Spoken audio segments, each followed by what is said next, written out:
UFC Fight Night, Kansas City. Ian Machado, Garry taking on Carlos Prates. This is the full card review. I actually just recorded this episode, but my mic was muted, so I'm doing it for a second time. At the time of this recording, it is 1:17 in the morning. Just to show you guys how dedicated I am. Let's go ahead and do this breakdown again for the people. I am late, recording. Had some issues with, the flights and everything, but right back in the fight. Let's get it underway for the second, third, who knows how many times. Mic is working now, so we're good to go. Make sure you guys like, comment, and subscribe to the channel. Starting off the card, we got Chelsea Chandler taking on Jocelyn Edwards. I am picking Jocelyn Edwards. I think she has a speed advantage, power advantage. It is kind of funny to see that this fight is taking place at bantamweight again. Both of these ladies have never made bantamweight in their career, I have to say. As you can see, Chelsea coming in last time at 141. Jocelyn was 139. They both struggled to make bantamweight. I don't know why they just don't make it a featherweight fight or move up to the featherweight division, but I'm picking Jocelyn Edwards. She does have a solid, base to defend wrestling and employ her own wrestling. Very solid base. If you guys look at the Eileen Perez fight, you'll know what I'm talking about. But yeah, I think she'll be able to defend a lot of the takedowns that Chelsea Chandler might look to throw or might look to engage with. Definitely has more power than Chelsea Chandler, and the speed on the kicks, the hands, definitely more impressive than Chelsea Chandler. Chelsea, she does have that Stockton. You can see she's from Stockton, California. That Stockton Nate Diaz type striking. But it doesn't really suit her. She does have like a solid left hand out the southpaw stance, but I don't think she's gonna have, the striking to keep Jocelyn Edwards off her. Jocelyn did get dropped in that Eileen Perez fight by a spinning back fist, but it was more so she was caught off guard by it. And then majority of the fight she was wrestled and controlled off. Did have a lot of reverses in that fight as well. Definitely, was on taking top position against Eileen Perez, and that loss doesn't age bad at all. And then she also lost to Nora Cornell, who's a decent striker. But yeah, I think Jocelyn Edwards should handle Chelsea Chandler, and I think she's gonna look to employ her wrestling in this fight, or her grappling too. She does have this rear naked choke over Vidal. Definitely showed that she's looking to incorporate that into her game. She has been primarily a striker, but I think she'll be able to utilize her grappling in this fight and possibly get like a ground and pound, maybe a submission finish in this fight. So I'm going with Jocelyn Edwards. You can see the tag is minus 205. That's probably what I would have had it at too, but I'm picking Jocelyn Edwards.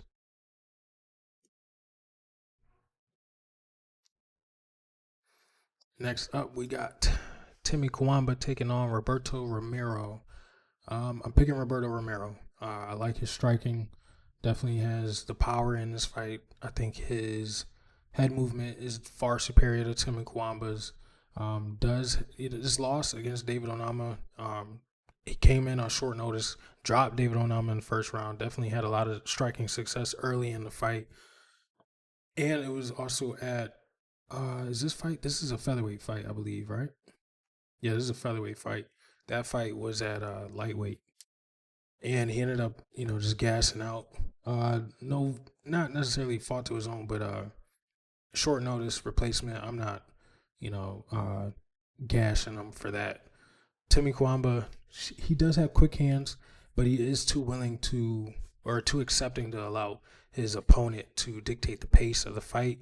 And, he did his debut, right? Yeah, his debut against Balaji Oki. Pretty close fight. Could have went either way. And then, he came right back and fought Lucas Almeida, who is a slow striker, but he does have a lot of power. Lucas Almeida was able to drop him like 3-4 times in that fight. He does not have, really good head movement, which is why Lucas Almeida was able to find him so many times. Surprised he didn't get, put out. He does have a lot of heart, was able to get back to his feet. He didn't have a lot of success on the feet with Lucas Almeida, but His 1-2 was pretty quick. He was able to land it a few times. I do believe he got Almeida down with his wrestling probably once or twice. I know towards the end of the fight, he got him down and was doing some ground and pound. That's why I believe a lot of the judges gave him the third round. But I think Roberto Romero is live for a TKO in this fight. To me, when he exits the pocket, he likes to exit straight back, and I think Roberto is going to be able to extend his combinations a lot longer and possibly find his chin and drop him. I do think he has a lot more power than Lucas Almeida, so I'm going with Roberto Romero to find the finish, and I see him, victorious at the end of it all.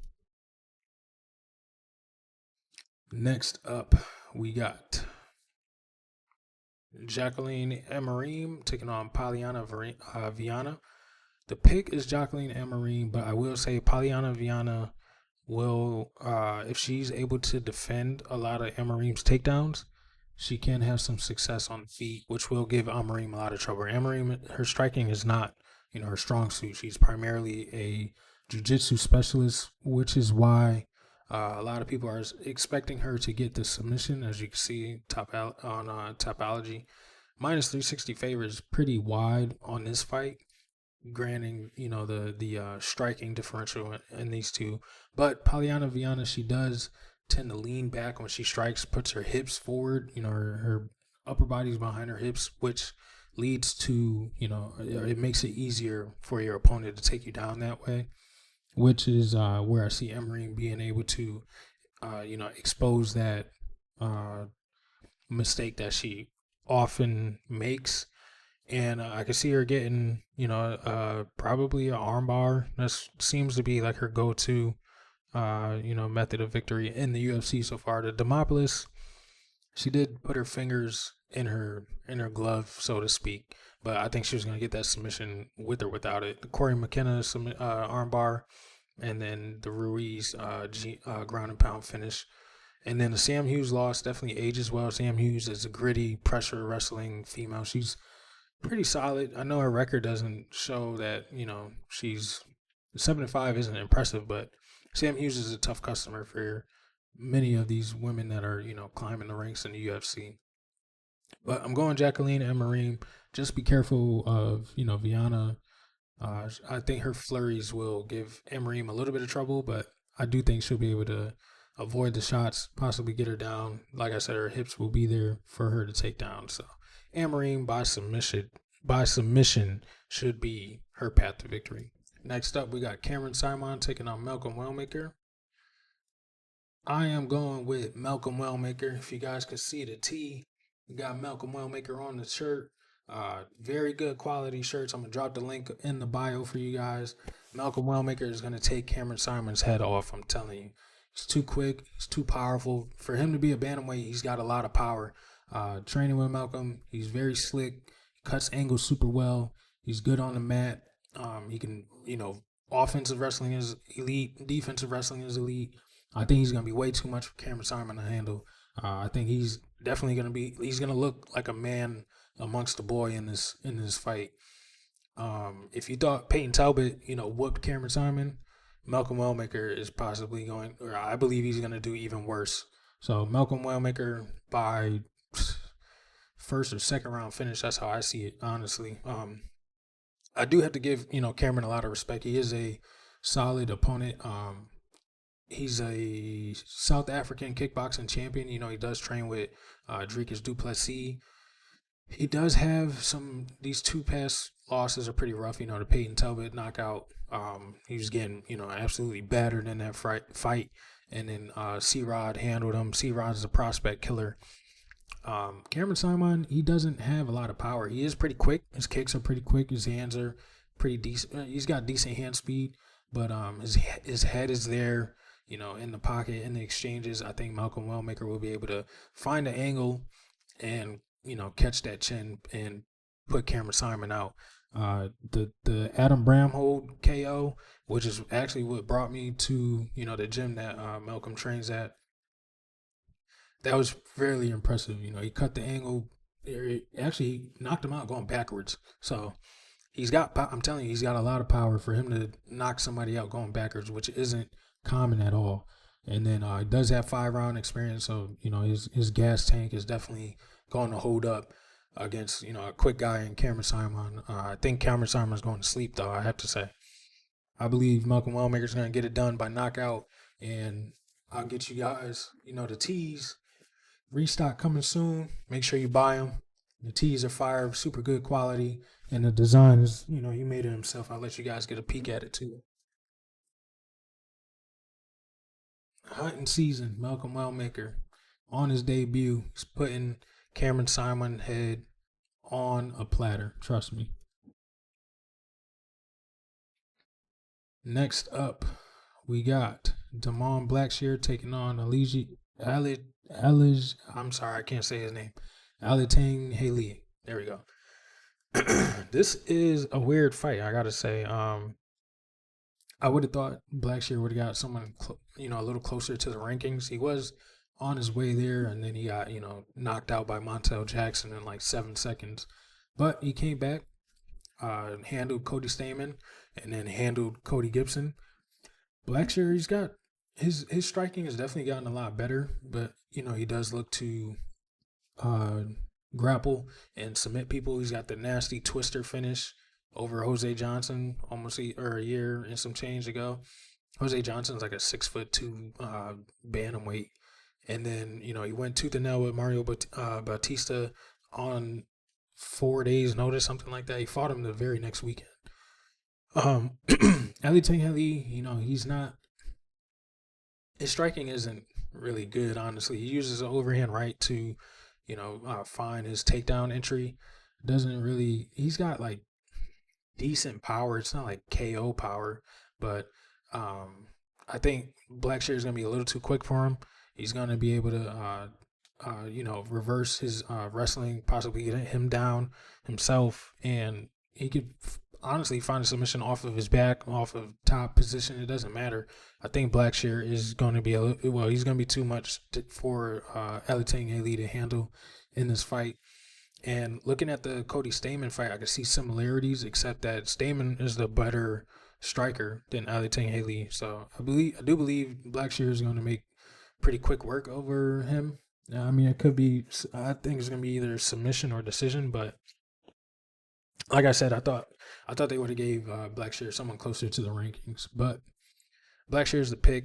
Minus 345, solid tag, and he should handle business.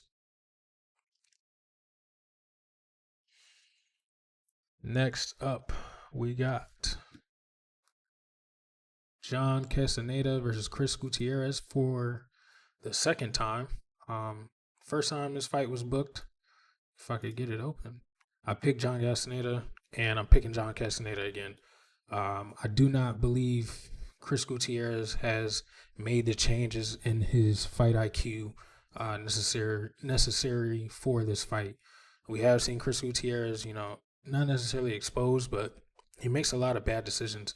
Yes, he has a loss against Song Yudong, who just went to Seattle and beat Henry Cejudo. I'm not saying John Castaneda is, Song Yudong. Excuse me. But when Chris Gutierrez is not able to employ his game plan, he will, fall to his back and try to shoot lay locks, try to, defensive grapple. I don't like that at all. Gutierrez, he's good for his leg kicks. He's got solid kicking speed, kicking power. I'm not a big fan of his boxing. I think Castaneda probably has better boxing in the pocket than Gutierrez. I think he's going to be able to smother him. I think, Castaneda is cut from like that Daniel Pineda, Chepe Mariscal type cloth. That's where I, see his game. He's going to be able to, he's got a sneaky high kick. He's going to be able to tie up Gutierrez, definitely limit, his kicking range, close the distance. I see him dragging him down to the mat, doing some ground and pound, and I see him getting it done on scorecards. I don't see Gutierrez being able to play his leg kicking game for three rounds. Minus 115 is definitely a coin flip.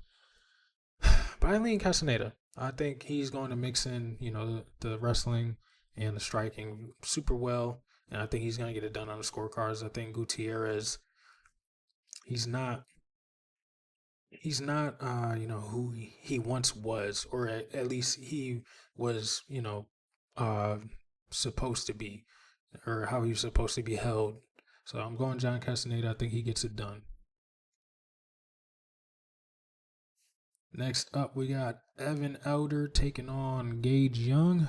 Evan Elder was actually supposed to take on Ahmad Hassanzada, but this dude is, I think he's in jail now for sexual assault against a minor.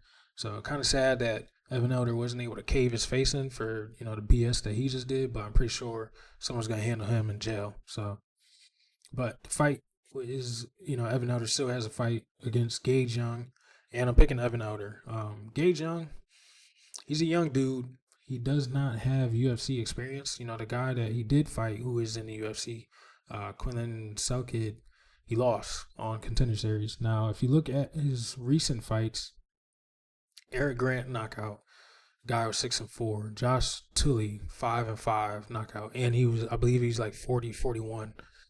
Brexton Everett 2-7.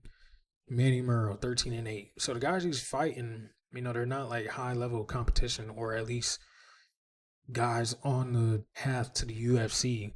When he fought someone who's UFC level, he lost. Evan Elder, Darius Flowers, he got he showed the striking, and he was able to get a submission finish, which is very impressive. And then Valdez, unanimous decision. The Sadikov TKO, it was a doctor stoppage. The cut was pretty bad, but he was still in that fight. It wasn't like, he was, he didn't get knocked out. It was just a doctor stoppage. And then lost to Preston Parsons, but he's got more UFC experience, which is what I have to favor in this fight. And I believe the odds are, Elder's minus 200. Gage Young, he does utilize like a kick heavy attack. I think Evan Elder is going to be able to, reverse that on him, possibly, catch the kicks, take him down, do some ground and pound damage. I think he's going to be able to, close the distance on him. I think he has pretty good power. Gage Young does have solid footwork, but he does struggle fighting off of his back foot. And Evan Elder's pressure, I think he's going to be putting Gage Young up against, the cage a lot. So I'm looking forward for Evan Elder to get another win. They do have similar records, but like I said, Evan Elder with the more UFC experience. He's older. He is naturally bigger too. He is coming down from welterweight. He wasn't like a big welterweight or anything like that. So the weight cut shouldn't be an issue. I think he'll have, a boost in his cardio as well in this fight. So Evan Elder for the victory. I think he gets it done on the scorecards. Next up, we got Matt Snell taking on Jimmy Flick. I gotta be honest, I don't like this fight at all. Matt Snell is coming off of retirement. So when I saw that, I was definitely befuddled, confused. I didn't know who to pick. Matt Snell does have quick hands. He does, have the speed advantage in this fight. He is a pretty good striker, but he's coming off of 3 straight finishes. Urseg knocked him out. Durden almost knocked him out, got a ninja choke on him, and then Nicolau knocked him out. Did get submitted by Brandon Royval. Jimmy Flick is coming off the Nate Maness decision loss. He was shooting Gilly majority of the fight, which led him, get he was on his back majority of the fight and getting controlled and pounded on. Alexandre Costa, who's super explosive, knocked him out. And then Charles Johnson, you guys know how I feel about Charles Johnson. He's really good, knocked him out. So, when we look at the level of competition, definitely favors Matt Snell. Matt Snell has been in a lot of dogfights, though.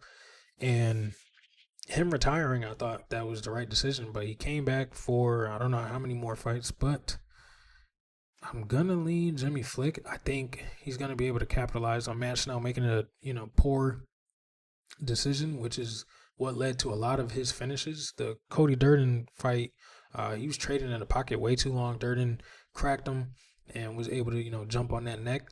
I could see that, something similar happening to Matt Snell in this fight. Jimmy Flick does have a decent overhand right, which he likes to use to, get his wrestling going. I do see Matt Snell trying to, reverse some of the takedowns that Jimmy Flick probably throws at him, and could lead to him ended up on his back. So, like I said, I'm not confident in either one of these guys, but I'm gonna pick Jimmy Flick. But honestly, I think this fight is either Matt Snell by TKO or Jimmy Flick by submission. So that's what I got on this one. Next up, we got the main card opener with Ikram Askarov taking on Andre Muniz. Guys, if you haven't already, make sure you like, comment, and subscribe to the channel. Share the video with a friend. I'm picking Ikram Askarov by knockout. I know he's coming off of this knockout against Robert Whitaker, but it was short, super short notice. In his most recent interview with MMA Junkie, he mentioned how I believe he was training for a fight. Yeah, who was he training for? Because that fight got canceled. I want to, pull it up just to make sure everything is right. Yeah, so he was training for Tricoli, right? So he was gonna go he went from Antonio Tricoli to Robert Whitaker. That is insane in a week. And as you can see, the Andre Muniz fight was supposed to be booked a few times, but both of these guys have been, had some issues with the booking, whatever. But Askarov was training for Tricoli, then had to fly to Vegas. I believe he cut weight. Something happened with the fight. Then he flew back to ATT, was training, got the call for the Robert Whitaker fight, had to fly to Saudi, cut weight again, and then, ended up getting knocked out. So got to cut him some slack for that one. Askarov striking is super nasty. I know you didn't get to see it in the Robert Whitaker fight, but if you look at the Paul Hughes knockout, Phil Hawes, Phil Hawes knockout, and the Warrior Alves knockout, and he's got this Kamara submission on Contender Series. He's showing you that he can finish the fight, any type of way, but he's definitely got some power. Andre Muniz, he's not good on the feet at all. He's a jiu-jitsu specialist, definitely wants to find a submission. He does. It's not in his most recent wins or, most recent bouts, but he did break Jacare Souza's arm, which is pretty impressive because Jacare Souza is a, multi national jiu-jitsu champion. So that was pretty impressive by Andre Muniz. But you look at his losses, he got knocked out by Paul Craig. Come on, man. And then Brendan Allen submitted him. If you're going to be a jiu-jitsu specialist, you're getting submitted by Brendan Allen. Come on. Brendan Allen's not bad, of course, but come on, man. And then this Jung Young Park decision, he honestly lost his fight. So really, he's on like a 3-fight skid. Askarov, he's got the Dagestan wrestling. He did say in his interview that they're going to be looking to wrestle a lot in this fight. Andre Muniz does not have good takedown defense. He's willing to go to his back. And I can see Askarov raining some big shots from, the top position. Ground and pound finish is definitely live in this one. Minus 625. Definitely sounds right, but nasty tag. Maybe like a parlay piece, if anything. But yeah, Askarov should get it done inside a distance for sure.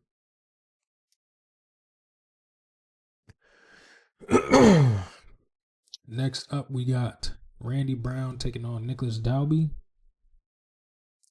I gotta be honest. I'm gonna pick Nicholas Dalby. And the reason why I say that is because I see similarities in Nicholas Dalby that I did in the JDM and the Brian Battle fight. Nicholas Dalby has a pressure boxing type of style, and he can also wrestle. Randy Brown does struggle against guys who can pressure him. JDM was able to do it with his striking. He dropped Randy Brown and ended up getting submitted. Brian Battle wasn't able to take Randy Brown down, but he was able to tie him up against the cage. It was a really boring fight, but Battle ended up, getting it on the scorecards, was able to land a few shots in the clinch. Randy did have some striking success, but all of that was nullified by Battle's, smothering pressure. Dalby will be up in your face for 3 rounds. He does not gas out. A lot of people are banking on Randy Brown to knock him out, But Nicholas Dalby has never been finished in his career, and just because he's 40, I don't see that necessarily happen. I know he has the finish over Salikov, but Salikov was not you know that fight was honestly awkward. Salikov ended up coming back and getting like a spinning wheel kick finish on somebody. I forgot who it was, but it was like night and day difference between the Salikov in that fight and then when he got the finish. But the Zaleski fight, Randy Brown actually was on his back, I believe, in the second round. He also got hurt in that fight, so he's definitely been hurt by older guys, or he's shown a capability of being hurt by an older guy. Wellington Terman is not good, and then the JDM finish.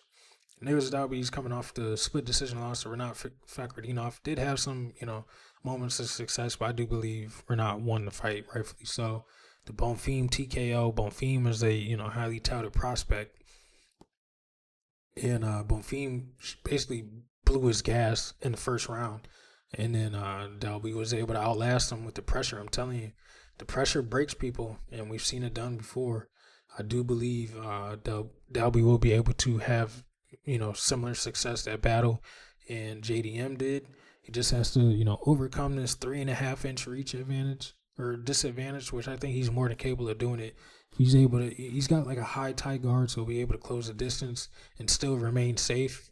Randy Brown, he has knockout power, but it's more of like an accumulation, not just like one smooth shot. I know he caught Salikov with one smooth shot, but Salikov, I'm telling you, he was not.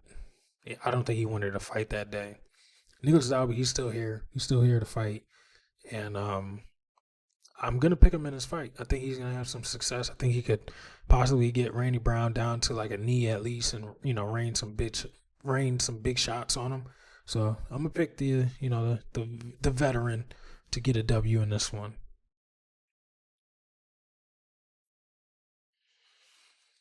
Next up, we got Abus Magomedov taking on Michel Pieta. I'm picking Abus.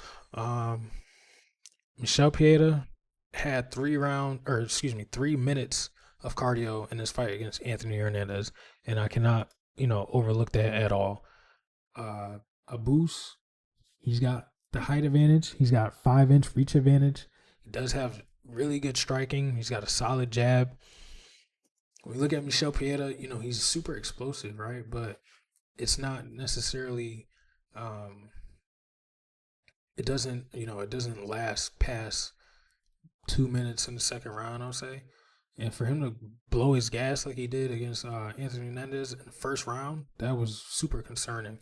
He does have wins that are decision victories, like this Santiago Ponzinibbio win, but like majority of his wins are like first, second round finishes. Boost has shown an ability to overcome a storm. In this Bruno Ferreiro fight, he was hurt and ended up getting a arm triangle submission.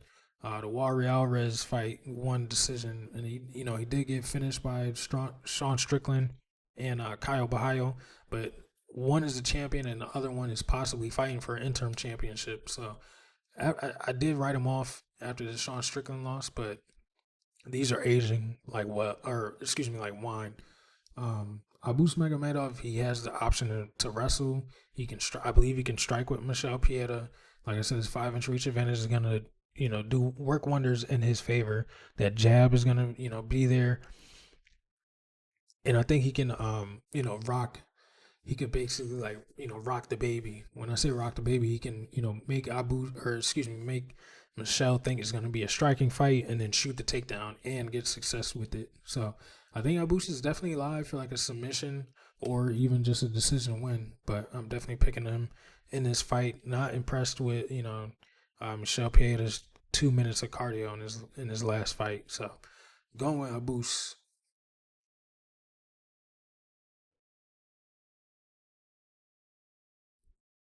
Next up, we got Giga Chikadze taking on David Onama. Get a sip of water before this one.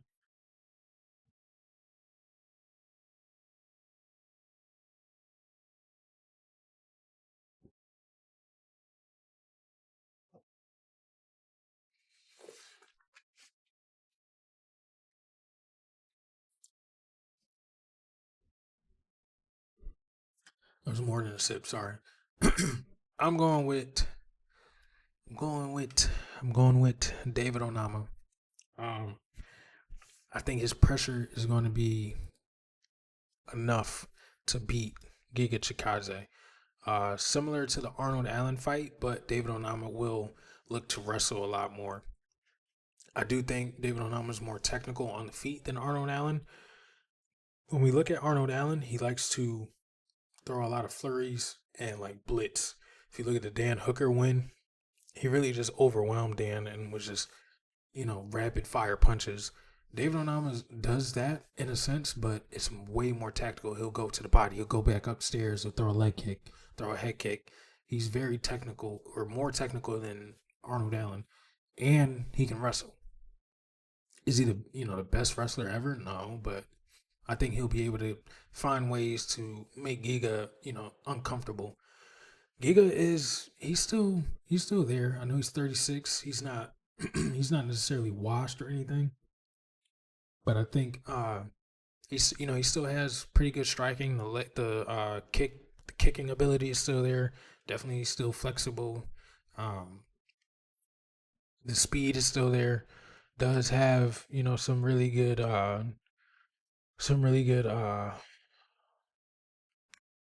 sorry, I just drew a blank. His head movement is pretty okay. But he does not respond well to pressure, and I think that's what David Onama is going to, bring to him in this fight. I do think Onama has the power advantage, and I'll say his hands are a little quicker too. I'll give Giga, the speed with the kicks, but Giga is training with Marab Dvalishvili, the bantamweight champion, who we all know likes to pressure wrestle, so that could, give him some confidence to defend David Onama's takedown attempts, which is what I expect David Onama to bring in this fight. But I do think Onama is stronger than a Marab and a Giga or whoever he's training with. So I do believe David Onama can, outlast Giga Chikadze, not play, or not necessarily play, but not make it a kickboxing fight. I think it will be an MMA fight. I do see Giga Chikadze on his back, possibly getting some big shots rained down on him by David Onama, and I can see him winning it on the scorecards to break into the featherweight rankings. So going with David Onama to get it done, and not necessarily saying that Giga Chikadze is out of there. Alex Casares when Alex Casares, he's a journeyman, but Calvin Kattar loss was bad. Arnold Allen loss, it wasn't bad, but he's still showing signs of still being there. Edson Barboza knockout and then the Cub Swanson knockout. It's pretty impressive, but these were 4 years ago, damn near. The Calvin Kattar loss, and then he took a hiatus. I believe his mom was struggling with something, and I think it was like breast cancer or something like that, and took some years away from him, but for the right reason. But I think David Onama is just a little too much for him right now, and I gotta ride the high hand. So I'm going with David Onama. Next up, we got Anthony Lionheart Smith taking on Minyang Zhang. I'm going with Anthony Lionheart Smith because I'm not going with Anthony Smith, bro. Minyang Zhang is gonna knock him out. Anthony Smith should have retired probably 4 fights ago, 5 fights ago. I don't know why he took this fight. I don't know why they booked this fight. Maybe it's to get another China star, because right now it's probably what, just Wei Li and Yan Xiaonan, right? I think they would like a male star in China, and Ming Yang Zhang with a first or second round knockout in this fight could definitely be that. He's got super explosive power. The boxing is crisp. This Brenderson Ribeiro finish was definitely impressive. Brenderson Ribeiro just beat the guy from I forgot where he was fighting. I believe he's like Kazakhstan. He's the guy. He had the twitch where he had to I think he had to wipe his face. Uh, I can't think of his name, but he just beat him convincingly. I think it was like a Darce choke finish. Uran Satibayev, I think that's his name. No, not him. Damn, I'm gonna have to look at it now. Min Young Zhang, like I said though, he's super. He's gonna have a speed advantage, power advantage. Uh, he's built a lot bigger than Anthony Smith too. What is this guy's name? Dr. Nurgazai. Nurgazai, yeah. Uran was the guy who stepped in on short notice to fight uh the what is it, Budayev or something like that 2 weeks ago. Anyway, Min Young Zhang, yeah, like I said, speed, power, size, knockout. Clear, clean as can be. He's not gonna shoot a takedown and get submitted like Vitor Petrino did. He's going to knock Anthony Smith out, and Anthony Smith should retire in the cage. He did say it's his retirement fight, so hopefully, he's conscious to make his last little speech. But Min Young Zhang by knockout. Trust me. No deeper analysis needed. And the main event of the evening. Make sure you guys like, comment, and subscribe. Let me know who you're picking. I'm going with Carlos Prates. I know Ian Garry is more well rounded. I know he has this 5 round experience with Shavkat. I know he's probably quicker on the feet, but I cannot overlook the finishing ability of Carlos Prates. If we look at Carlos Prates' knockouts, it's been not necessarily different ways, but knockout over Neil Magny, I believe that was first round, right? Jing Long Yi, second round finish, put it on him for 2 rounds. Dropped him in the first round, too. Charles Radke, TKO to the or KO to the body, knee to the body, and he likes to do that a lot. Trevin Giles straight left. Giles had a few moments, but Trevin Giles was looking up at the ceiling. And then the TKO on Contender Series. Ian Garry, he talks a good game. He does. Does he back it up all the time? No. D-Rod, TKO really wasn't a KO. It does have 2 earlier finishes, third 3. The song cannot finish. And then there's 2 other guys. I can't think of their names right now. But Ian Garry has said, I'm going to knock Carlos Prates out. If that's his game plan, which I know it's not, because like I said, he talks a good game. Oh, I'm going to bang it out with Jeff Neal. He's running majority of the fight. The Neil Magny win is probably his most impressive fight. Definitely tore Neil Magny's leg up, chewed his leg up for the entire fight.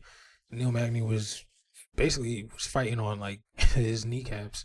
That's how bad Ian Garry was taking care of his legs. And then he made my MVP fight was boring in my opinion. MVP actually got Ian Garry down at a point and landed a few shots, but he's really well versed. The Shavkat fight, a lot of people are saying, "Oh, he made Shavkat, go decision." Da da da da. I think the reason why it went decision is because they're so familiar with each other. They have a lot of respect for each other, and it didn't really look like either one of them wanted to finish the fight up until Ian Garry had his back and was trying to choke him out. But they weren't throwing things with throwing shots with fight ending intention. When you look at Carlos Prates, he's looking to end the fight. I have to favor that. I have to respect that. I like guys who are coming to finish, not play a game necessarily. Ian Garry's a really good fighter. I think it would be better for the UFC for Carlos Prates to knock him out, though. I believe this is like the welterweight Alex Pereira. And we have to remember that Ian Machado Garry is primarily a kickboxer. I think he's faster than Carlos Prates on the feet, but his shots don't come with the same intentions that Prates does. I like Prates' power. I like his ability to close the distance and stay at range at the same time. Like it looks like he's closer than what he really is, but that long wiry frame, you can see here, he's got a 3.5 reach advantage. He's gonna be able to touch Ian Garry from the outside before Garry could close the distance. I'm telling you, and he cuts angles really well. The body work he's got really quick kicks. I wanted to say footwork for some reason. His jab is powerful. He cuts the angles really well. I think he's gonna find the shot on Ian Garry, and I can see Ian Garry. I can see him getting hurt to the body. Honestly, I think Prates throws like a body kick, follows it up to the head, and then catches him with like a liver shot. I can see Garry getting hurt. We've seen Garry get dropped before. Son Kanan dropped him, almost knocked him out in their fight. Ian Garry fought back, was able to finish that fight. But like I said, a lot of the guys he's fought don't have the same finishing ability as Carlos Prates. Jeff Neal, here's the steal. When was Jeff Neal finished? What, Luque, right? No, not Luque. Was it Luque? Did Jeff Neal just finish? Because I think it might have been Luque, but his knee went out, I think, right? Or was it RDA? It was RDA. Yeah, RDA. His leg went out. He did knock out Vicente Luque back in 2022. So got finished by Shavkat, and then Ian Garry split loss, and the RDA TKO. You're supposed to fight Carlos Prates. I definitely thought Carlos Prates was going to handle him too. So I like Carlos Prates, man. I'm telling you, I got to respect what Fighting Nerds is doing. Caio Bahayo is probably the most well-rounded over there. And seeing what Gene Silva was able to do to Bryce Mitchell, I got to believe that they're, emphasizing the grappling defense for Carlos Prates. He does have a 92% takedown defense in his UFC career. Granted, a lot of guys haven't been able to, close the distance and get him down. But I just see Carlos Prates finding the shot inside of 4 rounds, I have to say. Oh, he smokes a lot of cigarettes. I know. That is one thing that is, cautionary for me as well. If this fight goes the full distance, I would lean Ian Garry, but I think Carlos Prates is going to find a shot. I believe he's going to find a shot, and I know you guys see it too. If you look at the Muay Thai tattoo, this guy is live or die striking. Ian Garry's willing to play the game, and he'll be willing to play, the striking game probably for a round until he gets touched. Once he gets touched, he's going to panic wrestle like we've seen him do before. But I believe Prates is going to be able to keep him off of him at least for 3 to 4 rounds and find a shot. So I'm going with Carlos Prates by finish. If I had to pick a round, I'll say I'll go 3rd round because I do respect Ian Garry. I don't think he's going to go out there and get starched immediately. I would say 3rd round, Carlos Prates. 1st round, I do think they're going to, kickbox.